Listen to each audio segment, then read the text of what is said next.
Life doesn't pause when you're sick. Vaccines against respiratory illnesses can help protect you and give you more playtime with your best friend. Depending on age and health status, vaccinations for flu, COVID-19, RSV, or pneumococcal infection may be recommended. Vaccines can help keep you from having a rough time. Learn more at cveep.org/vaccines-protect. Brought to you by the American Lung Association and CVEEP, fighting infectious respiratory disease.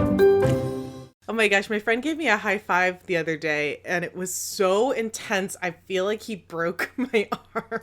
I don't like that. Yeah. I don't understand this machismo around needing to do a really hard high five. I think he was just really excited. He didn't realize that he was going to give me such a hard high five. And that was also the hand that I injured in the accident, so I was kind of like, no. like, I must go don't home. cry, yeah. Yeah. But he's just a puppy. He meant well. Like, he didn't realize his strength. But I was like, Okay, yeah. I take it back then. I feel like some people take pride in their, like, aggressive high fives, and for me that's just like a little much. Right. Well, I like also sorry that there's like cars traffic. just honking outside. How dare you live in a city? Well, should we just dive in? Should we just like go? Because I think we should. Let's do it. Okay.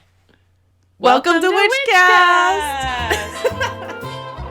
'Cause it's Witchcast. Da da da da da da da. I'm Emily. I'm Kate. And this is the Witchcast Podcast. That's right. We are your co-hosts of the Witchcast Podcast. And we're learning, growing, ever-evolving novice witches interested in learning everything under the witchy, woo-woo, esoteric, eclectic, spiritual universe. It's an ecosystem of witchcraft, and we're working our way through it. Oh my gosh, I love that idea. Ecosystem. That's such a nice way to put it. Yeah. Thanks. We're it just like came to me. We're aspiring anthropologists. Yeah. With no training. Yeah. Today, we're finally doing it, guys. Today's the day. It's happening. What's happening? This is it. We're done. We're talking about the book. It's book club, baby. We read a book. We did it. We read a book. Oh, my stomach just growled really loudly. Well, we'll see if we can hear it on the tape. Welcome, we Emily's read stomach. The Spiral Dance by Starhawk, 20th anniversary edition.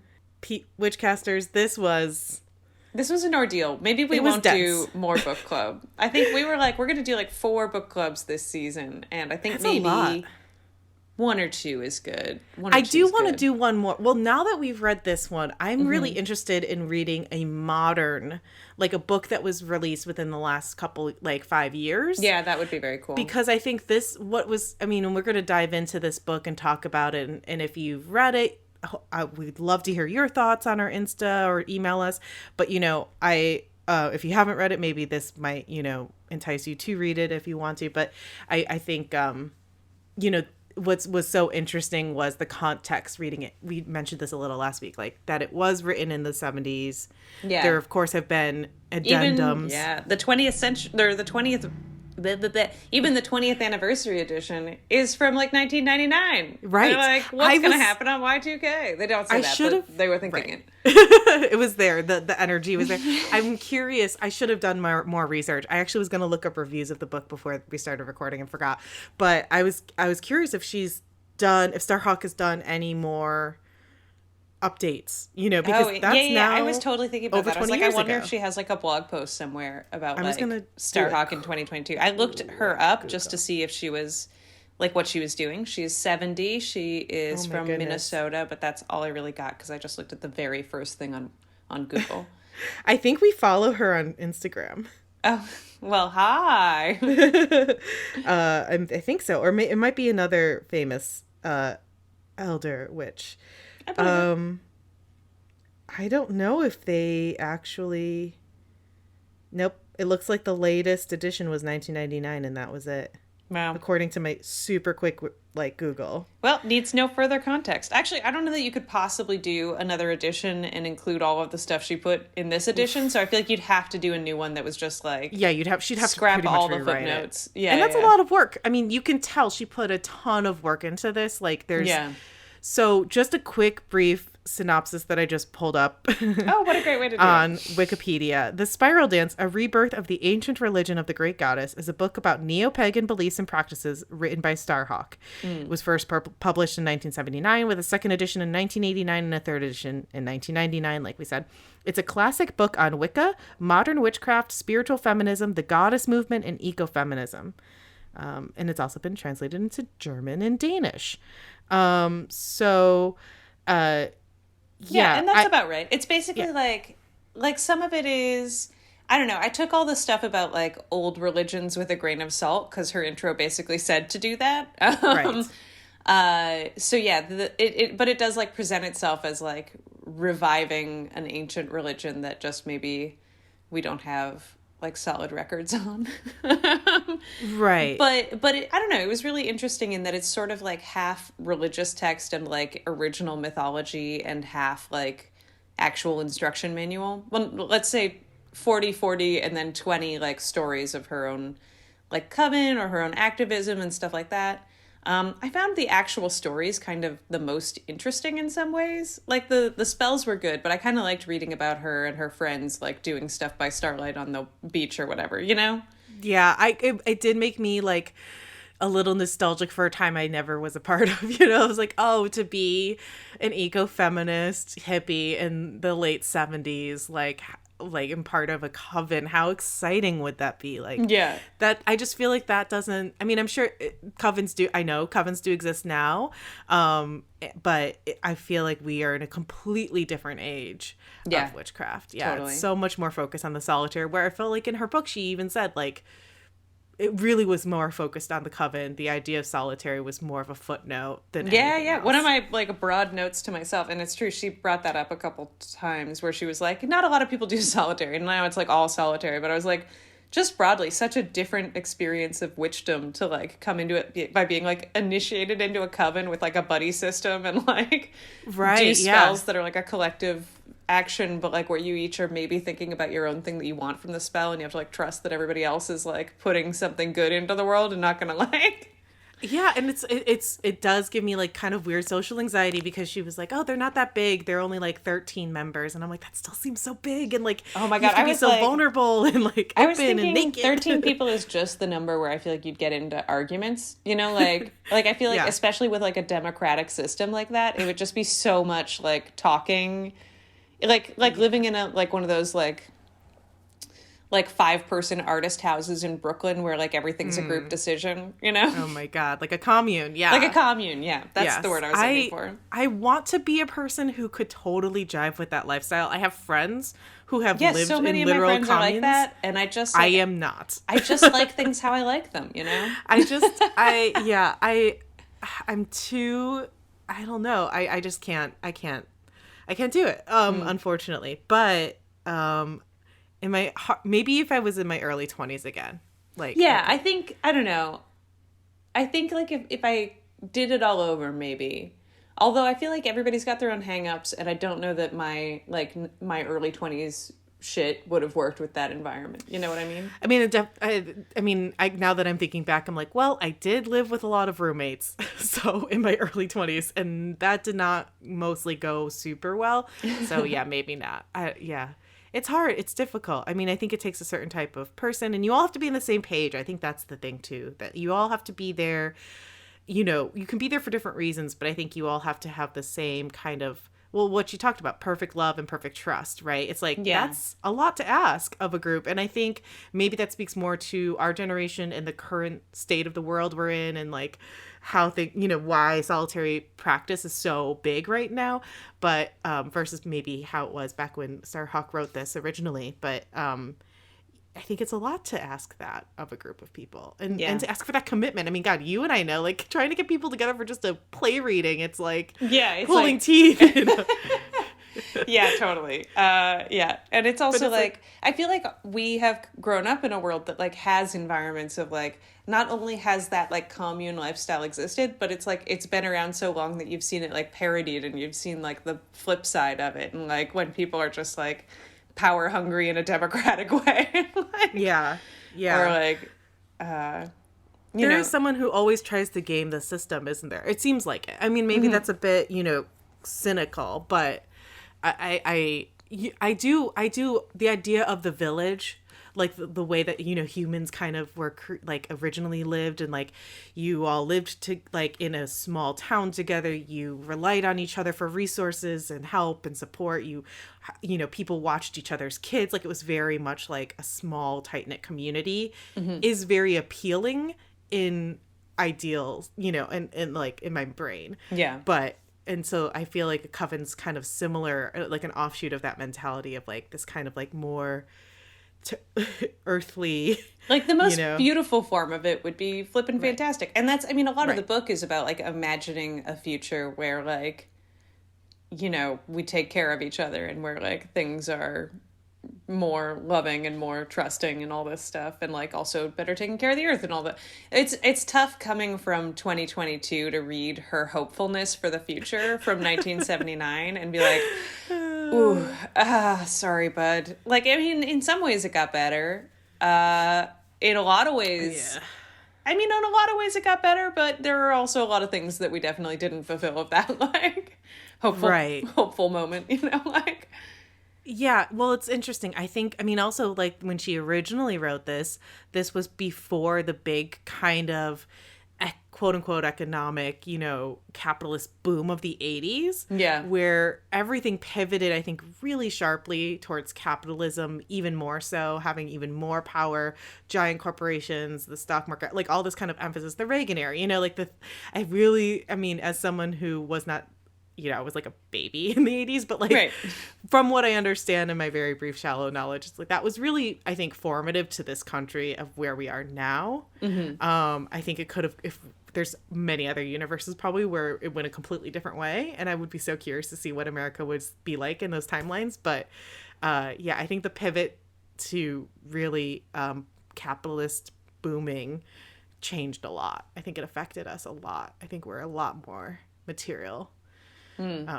Commercial and disconnected also, like with the internet and everything, and like, you know, I mean, the thing is capitalism and the you know. The capitalism and the corporations and the credit cards. I mean, there's a part of me that also likes it though, right? I'm part of it. We've talked about this. I'm complicit in the system. I'm getting paid from it. Like, I like to go shopping sometimes, you know, I like nice manicures and things like that once in a while. But well, like, I don't know that that's necessarily antithetical to like what like a more, you know, kind society, but definitely like there are aspects like ordering from Amazon is antithetical to a kind society. But and I do that sometimes too. Everything, and they get it to you within. I mean, the model works. The model works. Yeah. All you have to do is a minor human rights abuse, and you can totally get anything whenever you want.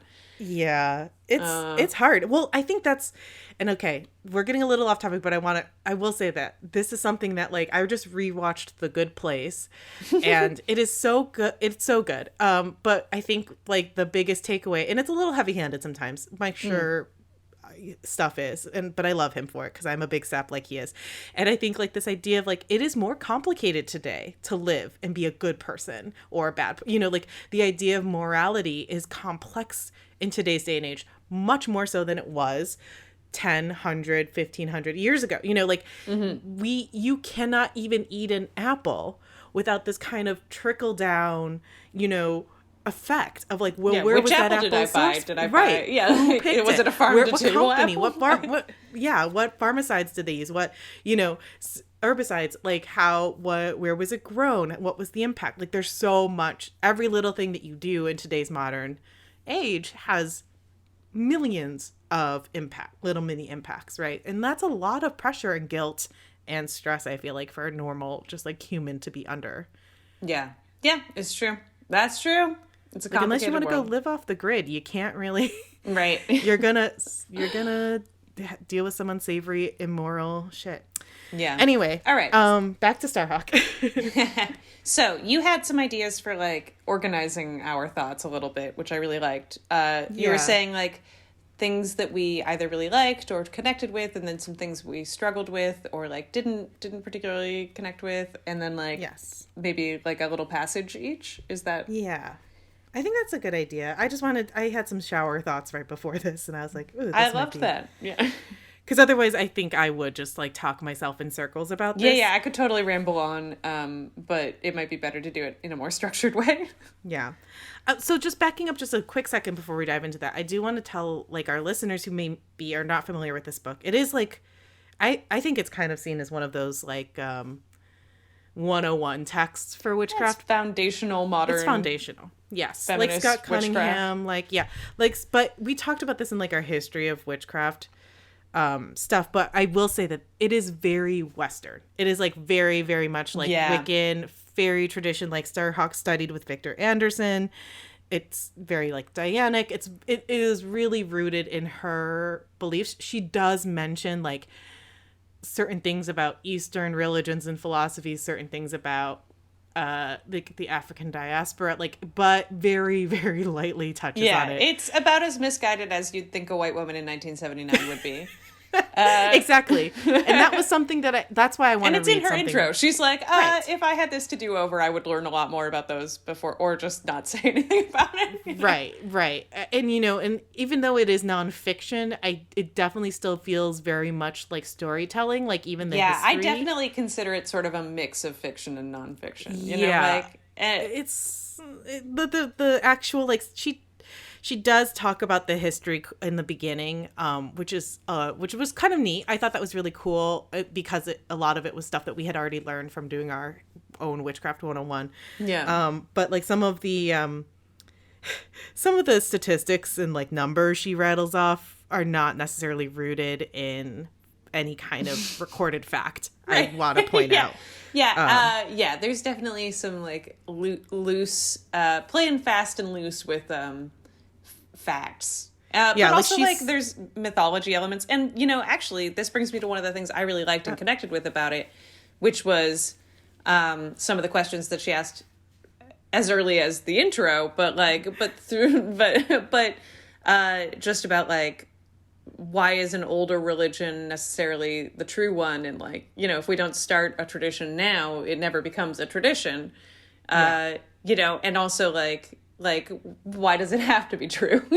Like when it comes to the mythology and that kind of thing, like, because none of it's true. Like religion, right. I mean, or to a certain degree, like religion is not about absolute fact. It's about like how you relate to the world, and it's about like a system of mythology and stuff like that, and how you connect to your surroundings and feel good in yourself. And so why couldn't you just make up your own creation myth, which she does, Yeah, I found that really interesting because I've noticed that a lot. I feel like she went back and forth between being like, sometimes her writing felt very religious to me. Like I was like, this kind of feels like churchy, like it feels like biblical. It feels like, she kind of, I will say one of the things I struggled with, I think, is her repetitiveness. Like I feel like sometimes she would go on and on and on about, well, the goddess is this, the goddess is that, she's this, she's that, she's everything, she's nothing, she's like, by the umpteenth time I was like, I get it. And it felt like I was kind of being preached to a little bit, but then it feels like a religion or like a self-help book a little bit, where it's just where they just repeat the same things that they want you to come away with, where you can kind of skim a little bit sometimes, unless it's funny. Yes. Right. Well, but then she would drop like one or two lines of just like absolute nuggets of gold where I'd be like, oh, wow, that's really brilliant. And I would like underline it, but that would be the only thing in like paragraphs that I was like, whoa, that I feel the same way. There would be like, I'd read a page and it would be like, of this, there was like a sentence that I was like, mind blown. And the rest was like, yeah. Yeah. I mean, she's extensive. She's expansive. I mean, she talks about all the different names for the goddess and everything she is and not, and like has a million different words for sex and love and nurturing and mother, and it goes on. I will say it is very beautiful. I think that's like kind of this like poetry storytelling aspect of it. Yeah, I was like touched by some of it, but also some of it was like, all right. Well, and also because maybe that's part of also me being like, I don't know. I feel like I was approaching it at certain points like, wow, isn't it interesting that someone wrote a book that's like part creating a religion, part like telling stories about their real life, and part like instructional manual for like if you wanted to recreate this religion, but where it specifically says you don't have to do it like this. Right. That was the other thing too, where it felt sometimes very dogmatic, and then she would be like, but do what feels best. And symbols don't matter and colors don't matter, but you could do this. Like, yeah. Which a lot of books, honestly, the few that I have read about witchcraft are similar, I think. And because I think witchcraft is a very personal thing.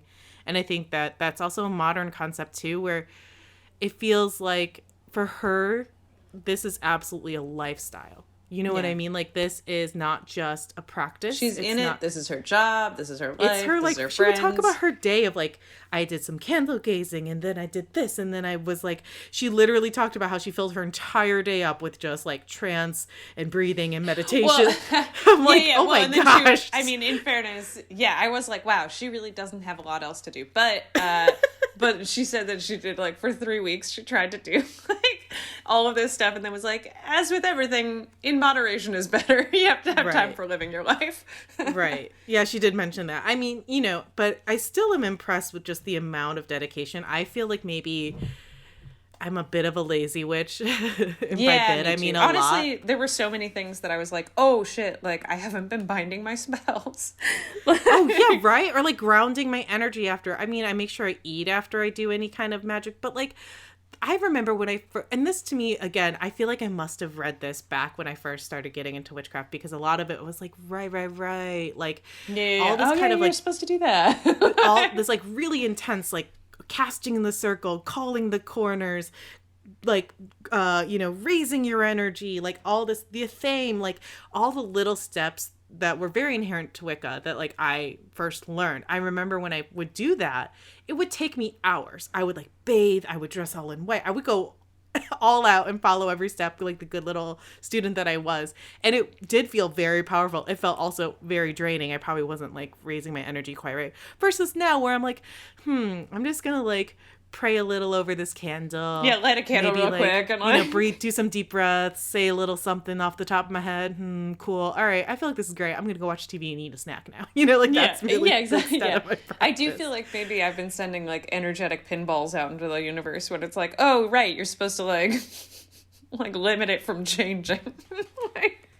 Yeah, that was a really good point. I've started incorporating some of her suggestions back into my daily kind of prayers that we do. And it's been interesting. Yeah, just to play around with it, because I definitely want to go through this again and kind of like deeply like explore some of the different exercises she has. Yeah, I totally put a pin in a few that I was like, I should come back to that and actually do that. Like for me, it's like, I feel like I don't love to call the corners, and it's totally because I haven't spent a lot of time on like what the corners mean or like are, like, and she has like it's like page 85 to 90, but she has like all the different elemental meditations, like one for like a couple spells for each corner, and I was like, oh, maybe if I just like spend a little time on that, I wouldn't feel so like uncomfortable about it. But it's also like I always feel weird about, and even after reading it I was still feeling a little weird about like, who exactly am I calling when I call the Guardians of the East? Like Wraiths?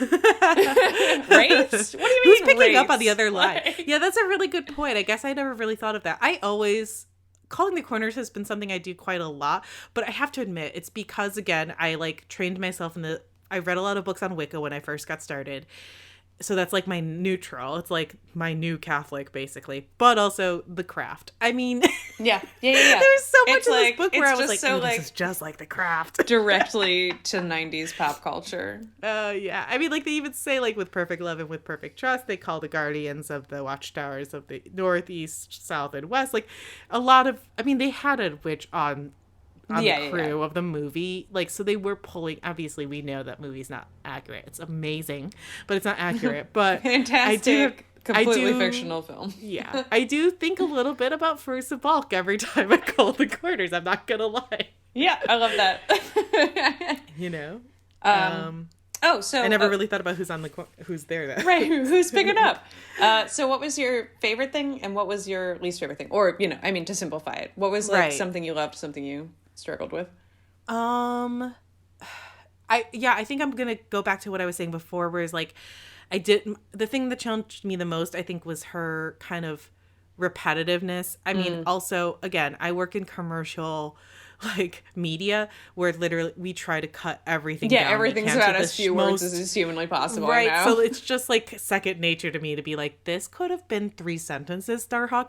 But I will say that there are definitely a lot of gems in here she was saying how the idea of being like sky clad and naked, we've talked about this before, but it's like there's nothing unclean about our bodies, you know, and that sex is not dirty, it's seen as sacred. Or, you know, that Western religion, there was something she said about Western religion I thought was so versus Eastern religion. And again, this is very much simplified and from her point of view, but she said the Western view tends to encourage individual effort and involvement with the world. The Eastern view encourages withdrawal, contemplation, and compassion. Witchcraft holds to the truth of paradox and sees each view as equally valid. Like that, like when she would say things like that, I would be like, whoa, mind blown. Like that's really great. Like this kind of all encompassing, even though it took her like 15 chapters to describe the goddess, like she, like, it was kind of awesome to be like, oh yes. So another thing I really resonated with was like, it's not about believing in the goddess. Like you don't believe in rocks. Rocks are. And that's the same concept. And it's hard, I think, for us to wrap our minds, especially within like Western religions, like of like the goddess is not an actual person. Yeah, it's not like a deity. It's not a woman in the sky who's like, you know, puppeteering world events. The idea of the goddess is that it's like the goddess is the energy, the goddess is you, the goddess is like the leaves, the goddess is the owl, like, you know. And it's just the name that we happen to get, that she happens to give it, right? And there's a million different names of a million different religions who call it the same, who call it different things, but at the end of the day, it's that, or it could be chi. It's like everything, right? Like it's that energy. Yeah. It is. And I thought that was pretty cool. I thought that was pretty heavy. But nice. Some of it I was like, okay, I get it. I do wonder, you know what I was thinking about is like, I feel like the binge watching culture and like we're reading this as fast as we can. And it's like, I wonder if we were supposed to read this like a chapter a week kind of thing and like digest it and like, it would be okay if they repeated because it's been like a little while. Like, yeah. Probably. But also, like, people since the dawn of time have devoured books, you know? Right. It definitely is not like, well, you know, I always was a fiction reader. It's hard for me to read nonfiction because I feel like you have to really sit there and absorb it and, like, understand it, and it's logical and it's facts, and then that's how I just fall asleep. I would fall asleep all the time reading this and then have dreams about Starhawk and the goddess. But, like, with fiction, I feel like you go on a ride and you just devour it, right? Like you're just entranced. It's like it's got a forward movement that's a little different. Yes. This was more like, here's a chapter on what the goddess is, here's a chapter on what the god is, here's a chapter on trance, and it's like, you know, it's just like, this is what trance is, here's how it works, like here's some spells you could do, which is great, but it's like there's no like cliffhangers, you know, like you get to the end of the chapter and you're like, all right, what's gonna happen next? Like there's none of that. There's no spoilers in this book, guys. So it's a textbook essentially. It's kind of a very flowery textbook. And I will say one more thing that I think I also found a little challenging was the lens in which it was written. I think like she is someone who truly wholeheartedly believes. She did mention that best cynics make the best magicians. And like she, you know, again, one line gem in a huge paragraph about how spells. But like, I think, you know, I don't know, maybe it's my own modern mentality or how many different perspectives you and I have like encountered in this podcast. And like, but I don't know, the way that I feel about witchcraft is a little bit more innocuous and like, kind of like, you know, like there's so many different practices. There's so many different things, like nothing's truly right or wrong. Like, and I felt again, like that dogmatic sense of like, this is the woman, the feminine, the blah, blah, blah, you know, or like, it was just a little heavy-handed at times, I guess, for me to be. I was like, okay, yeah. It's like I don't know, especially after like, I agree in that like we've talked to so many people about so many different traditions, and the podcast is kind of about like all the different things that have been labeled witchcraft, but like they're not all necessarily related. They don't necessarily like, you know, live in the same. They do in that they all sort of like address energy and religion and like, you know, how you relate to the world, but it's hard to just be like, this is the way, this is the, you know, right, maybe this is the fact, this is the like how you practice it, this is like, but it's like it's a textbook for her religion specifically, right. You know, and so I was trying to think of it like that and not be like, do I believe this necessarily? It's just like, this is what she believes, and I will engage with that and take what I want. Yeah, that's a really good way to think about it. It's, I guess, like anytime I get kind of preached to, like it's just my instinct to turn off and be like, I'm gonna do the opposite. But like it's kind of like acting school, right? Like take everything with a grain of salt and just make it work for you. Oh my god, speaking of which, there was a section that was like some of the stuff we did at Strasbourg. I don't know if you had the same thing for Adler, but there's like, oh yeah, there's so much. I was like, a bunch of this is like acting exercises also. Just like, I guess it's like bringing out your child and like play and like, group activities and like getting on the same page and like using your imagination. These are all things that I guess are useful in both scenarios. It was just funny. Well, I was like, oh, the apple like imagining thing is like one of the first things you do at Strasbourg is you have to like imagine your favorite coffee cup and like how much it weighs and like, it's just like a little thing. Cool. But... Yeah. I mean, well, it's true because it's all about like mental awareness, self-awareness, growth, meditation, imagination. I mean, like you're literally working your mind and body together just like you would as an actor because this is your tool.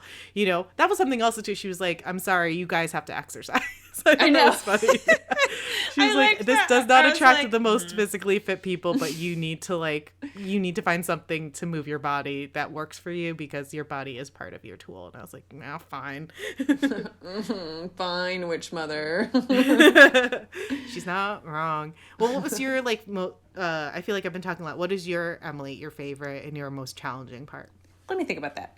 One of the things I really liked was the idea of like, I don't know, creating traditions with your friends as being like something that can be formalized as religion in its own way. Like it's like that is in itself sacred. Like if you do something every year, it becomes a part of your traditions and your family's, Yeah, that's really sweet. I love that. Yeah, I really liked that. It really made me think about like how so much of like Christianity and like the patriarchal side of our culture, like they center around like accepting God's will and like accepting like, whatever comes to you from some higher male, usually power, like, and not fighting back against it, and how that's a lot of what's taught in terms of the, like if someone dies, it's like, oh, well, God needed another angel, like, or whatever. Right. Yes, it was God's will. It was, He doesn't put you through tests that you can't handle. Yeah, like he that works kind in of mysterious ways, like, all which that. Which to me, I think just dismisses like mental health and trauma. But yeah, I never feel like that kind of thing is helpful. But maybe some people do. But and then witchcraft, on the other hand, is like engaging with the world. And even if it's not necessarily like, you can't control the ocean, but you can like communicate with it. You don't have to just be like swept back and forth by the waves. You can stand up and like exist in the ocean. Like, it's like, it's just about participating in the world. Right.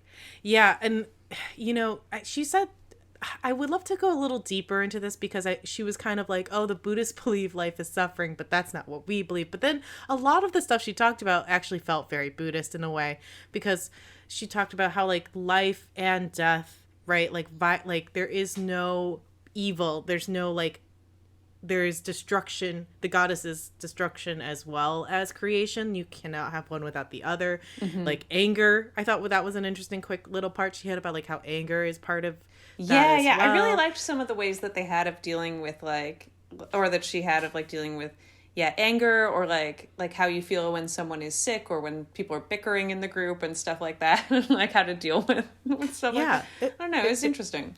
It's all part of it. Like this kind of like all encompassing, there's, there is light and dark within all of it. I thought that was a neat concept. Yeah. 'Cause I think we often very much look at life as a binary of good versus evil or bad. I loved the bit about like, it's like we're so conditioned to think about binary, but it's about balance. Like it's not one or the other, it's Yes.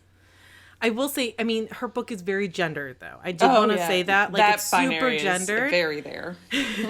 She does, I mean, I think from her perspective at the time, right, 1979, that she's writing this, I think it is very progressive.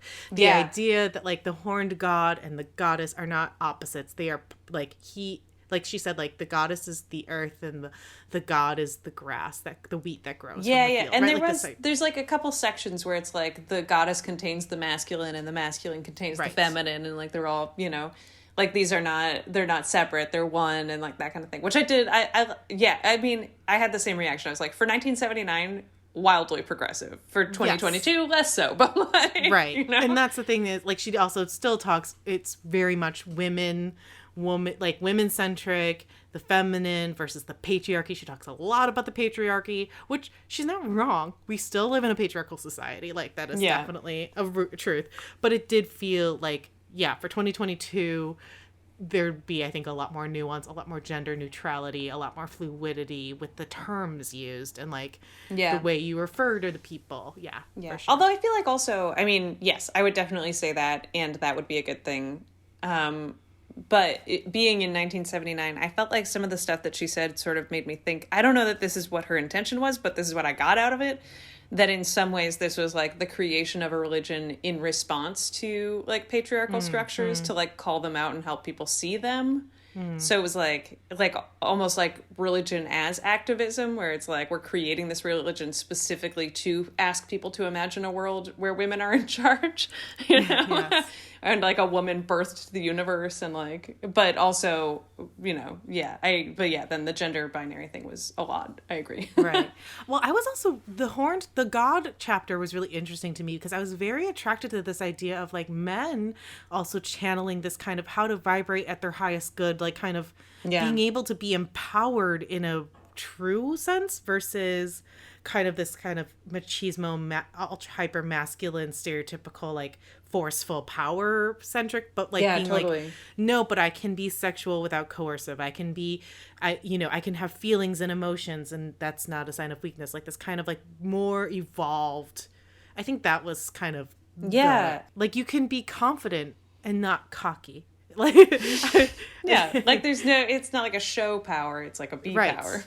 If I'm trying to find words to describe this girl without being disrespectful. No, I'm trying to, this book, it feels very like, because primal feels wrong, and it's not like evolved in terms of like advanced human, but I guess it is like the purest, like most highest vibrational, truest self. I feel like she was constantly trying to kind of get us to like encourage us to work towards that. Like this idea, like, right? Like, like how we are after therapy. It's like you feel, you know, whole and in tune and with yourself, your body, the earth, the people around you, you know? Yeah, totally. I don't know. Yeah, it's like I didn't agree with everything in the book, but I enjoyed reading the book because I felt like it was done with good intentions, you know, and it felt like, and there were some really interesting nuggets in there. Yeah. Of wisdom. I did also like the shadow work stuff too. I kind of wanted to go further into that. Actually, I wanted to just read like a little part that I loved that like spoke to me. Yeah, totally. I don't know if you have something, but so this is something that I've been thinking a lot about. I mentioned this a couple episodes ago about that TikTok I sent you about the waves and like magic is like riding the waves.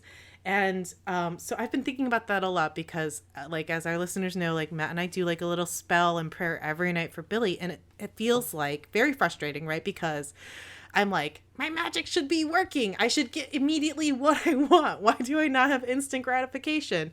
And it's very emotionally charged. But I've been thinking a lot about like, well, what is spell work? Why do we do it? Like, what is it? How can you really be the most effective and operate from your highest good and from like that true place, right? Not like desperation or like greed or whatever it is, but like operate from like kind of a love center in a way that can make your magic actually more powerful and effective. But so she talks about, this is, I don't remember what chapter this is, but this is the chapter of magical symbols, 140. On page 140, but she says, energy pursues the path of least resistance. And I'm skipping around a bit, but spells usually work in unexpected ways. And she talks about how, to twist the metaphor slightly, casting a spell is like sailing a boat. We must take into account the currents, which are our own unconscious motivations, desires, and emotions, our patterns of action, and the cumulative results of all our past actions. The currents are also the broader social, economic, and political forces that surround us. The wind that fills our sails are the forces of time and climate and season, the tides of the planets, the moon, and the sun. Sometimes all the forces are with us. We simply open our sail and run before the wind. At other times, the wind may run against the current, or both run counter to our direction, and we may be forced to tack back and forth or furl the sail and wait. And I thought that was really a great way to put it. Yeah. Because it's like, yeah, well, duh. It's not just because I'm like, I want money. Like, it's going to just pop into my hand. Like, there's so many things that I think go into it. And she does mention, like, you also have to do the work. Like, you can't just expect the thing that you want to plop into your lap, which you've talked about before. But I thought that was a really interesting way. So that's something I want to, like, meditate on more of, like, how can I work with the ocean rather than try and force the ocean to do what I want it to do, you know? Yeah. Ocean being I love the that. universe and Oh, that's really good. all that. Yeah.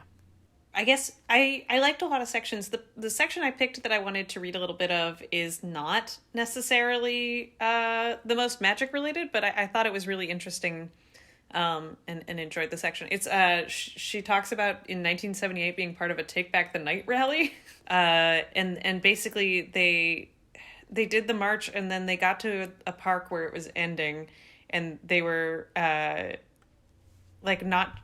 kind of like got into a place where they weren't sure what to do. I'll just read. We wait at the park, too nervous to leave and risk not getting back in time. The witches arrive at the entrance to the park, form a double line, a birth canal. Oh, also I have to say that she uses like womb and birth canal and stuff like that all the time, and a lot. It's like I'm always surprised at how much it makes me a little uncomfortable. Oh, it is a lot of womb talk. Yeah, it's a lot of womb talk. Yeah. They hold lighted candles and incense and sprinkle the women with salt water as they enter. From a woman you were born into this world, by women you are born into this circle. And then we're on stage, the back of Ant's truck. Our backdrop is the lit facade of the church, an irony. Lenny Schwendinger of Lighten Up has created beautiful lighting for us.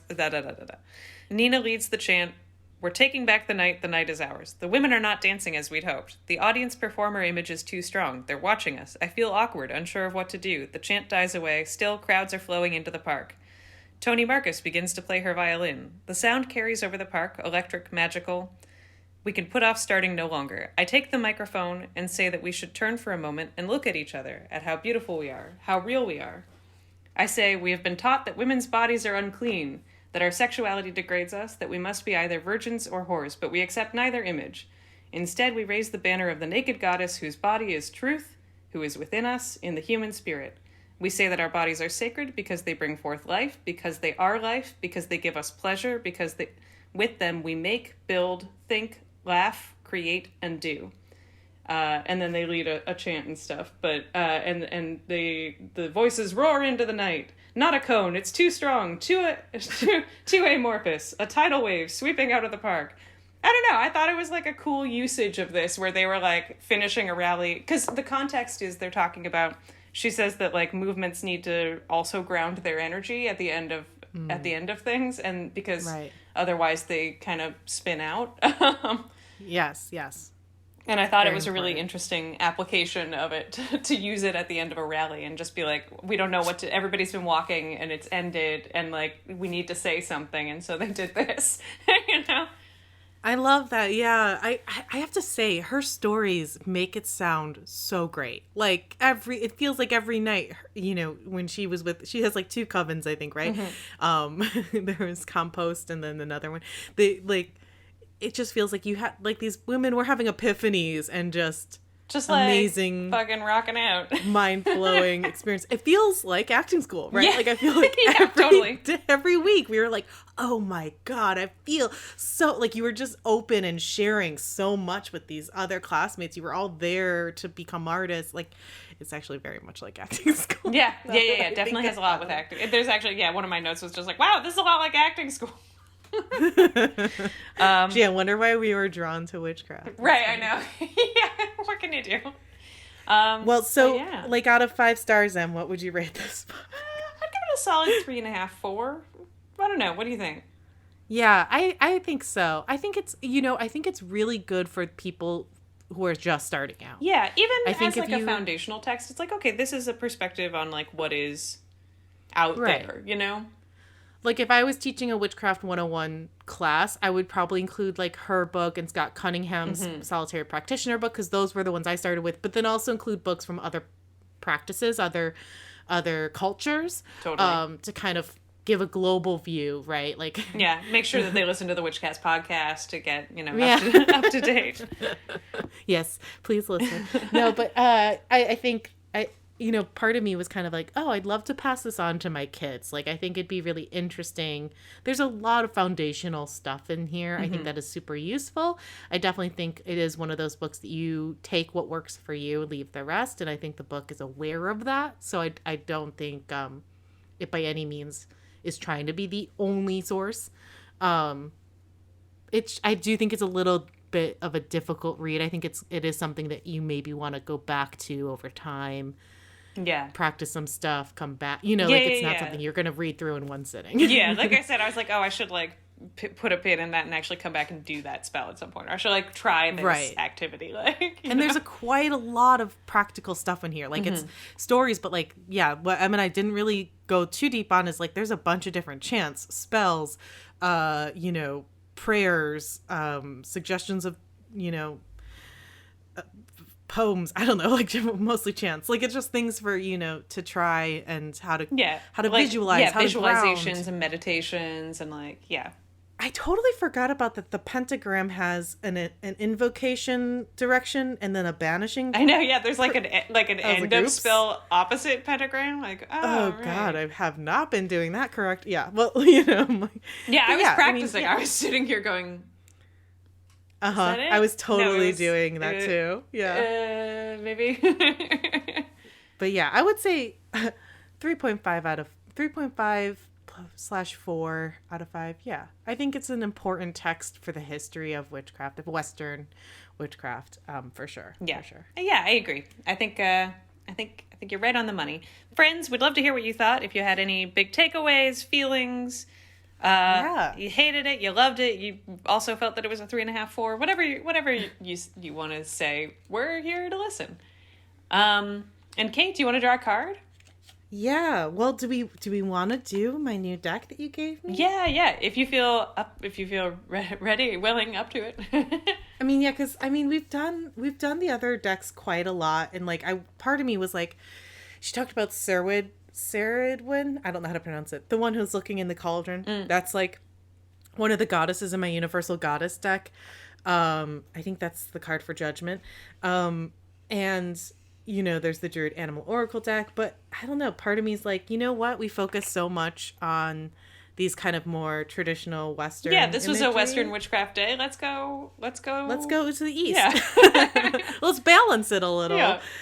So this is a brand new deck that Emily got me as a gift. It's the Four Seasons Hwatu Oracle deck. Oop. It has a little snap case there. The back is all in Korean. It's beautiful though. Like, did you see the sides of the cards are like metallic? Nice. But then when you fan them out, they're not. Like it depends on how you look at them. And so this oracle deck is based on the the seasons of the year. So the thing that's great about this deck is like it's very beautiful. It's gorgeous. I'll post a photo of the card I pulled, but there's no writing on them, so I have to go through the book. Oh yeah, and just look it up. Look based off of the imagery. Oh, interesting. Like there's no numbers or anything? I'm so sorry. There's no numbers. I mean, it's okay. It's just a very different type of deck, which it feels very ancestral. It feels very different than any other kind of deck I have in a really good way. I'm really excited to continue to get to know this deck, and I always love anything that's going to help me feel closer to my culture and heritage. So thank you, Emily. You're so welcome. A card just flipped over. Oh, it's like a poppy blowing away, or poppies like a field of... There's beautiful red flowers, and then like a mount in the background. Like a there's river like a mountainscape. Yeah, there's a river and a bridge. Okay, so now editing magic, I'm gonna quickly look through my book. So the book is half in Hangul, half in Korean, and then half in English, which is great. Okay, so this is called this is for June. It's called Rumor, Far Spreading Scent. As the petals in full blossom fall, they begin to scatter into the wind. The petals quickly move away to the village and mountains. It seems that as they scatter, they are telling their existence to the world. For everything, after reaching the climax, only the process of withering remains. Whether it's a person or a flower, it is the same.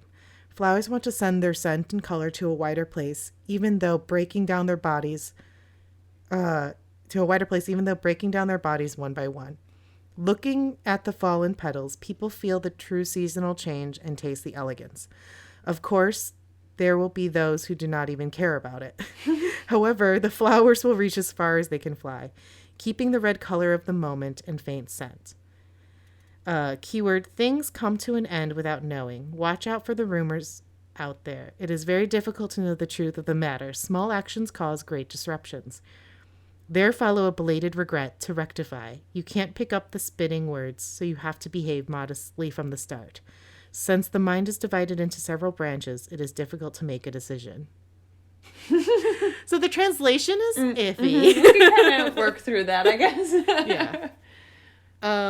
But it seems to me, at first glance, I want to sit with it a bit longer, but it's definitely about endings. It also is about kind of messaging and, what is it that you leave behind, or what is it that you spread around? Yeah. There's that rumors aspect to it. I don't know. Yeah, I guess it's like, a whiff on the wind, or when the flowers blossom on the trees and then all the blossoms fall off and then it becomes leaves, and it's like that phase where they're there and then they're falling and then they're flying around and you're like, oh, I loved those pink blossoms. Yeah. Or red blossoms, or red flowers in this case. Right. Yeah. I don't know. I have to sit with it a bit longer. I'm going to post a picture of this card. Yeah. And I'll also post maybe I'll post a picture of the inscription of it too. Yeah. Maybe there's someone somewhere out there who really connects to that and just needed to hear that today. Yeah, if it connects to you, wonderful. Oh, you know what? I'll also post the Korean version, so any Korean listeners out there who can read Hangul, because I cannot, please let us know if that translation is completely off or not. Maybe it's just also not quite, there's always some things lost in translation, so. Totally. Curious. Yeah. But I think, yeah, that'll do it for us this week. And that's on that. The Witchcast Yeah. Podcast. You can follow us at Witchcast Podcast on Instagram. You can email us at witchcastpodcast@gmail.com. And, of course, you can find us on the internet at witchcastpodcast.com. And, while you're out there on those tubes of the internet, why not spend a little time leaving a review, rating the podcast, raving to your internet friends about how much you love the Witchcast Podcast? That would be nice. You can do that. Why not? We'd love it. It helps people find us. And until next time, hex yeah! 'Cause it's Witchcast.